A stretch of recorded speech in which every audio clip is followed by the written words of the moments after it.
السلام علیکم نور ہدایت کے پیارے دوستو، میں امید کرتا ہوں کہ آپ سب خیر و عافیت سے ہوں گے۔ سلطان صلاح الدین ایوبی رحمۃ اللہ علیہ کو ان کے جاسوسوں نے بتایا کہ ایک عالم دین ہے جو بہت اچھا خطاب کرتے ہیں، لوگوں میں بہت مقبول ہو گئے ہیں۔ سلطان نے کہا آگے کہو۔ جاسوس بولے کچھ غلط ہے جسے ہم محسوس کر رہے ہیں مگر لفظوں میں بیان نہیں کر پا رہے۔ سلطان نے کہا جو بھی دیکھا اور سنا ہے بیان کرو۔ جاسوس بولے کہ وہ کہتے ہیں کہ نفس کا جہاد افضل ہے، بچوں کو تعلیم دینا ایک بہترین جہاد ہے، گھر کی ذمہ داریوں کے لیے جدوجہد کرنا بھی ایک جہاد ہے۔ سلطان نے کہا تو اس میں کوئی شک ہے؟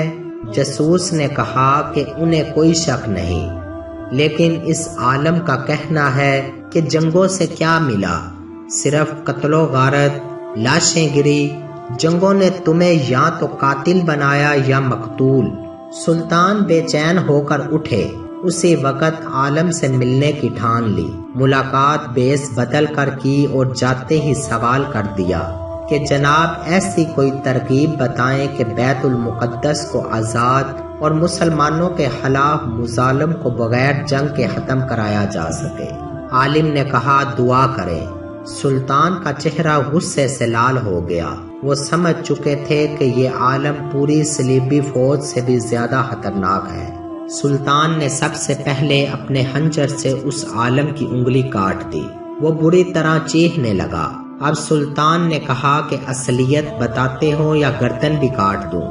پتہ چلا کہ وہ سفید پوش عالم ایک یہودی تھا۔ یہودیوں کو عربی بخوبی آتی تھی جس کا اس نے فائدہ اٹھایا۔ سلطان نے پایا کہ اس کے جیسا درس اب خطبوں میں عام ہو چلا تھا۔ یہ فتنہ اس وقت بھی پوری آب و تاب سے رواں دواں ہے، جبکہ کھلی حقیقت ہے کہ ظالم کا سامنا کیے بغیر ظلم کا مداوع ہو جائے، یہ ممکن ہی نہیں۔ سب مسلمانوں کو مل کر اسرائیل کے خلاف آواز اٹھانی ہوگی۔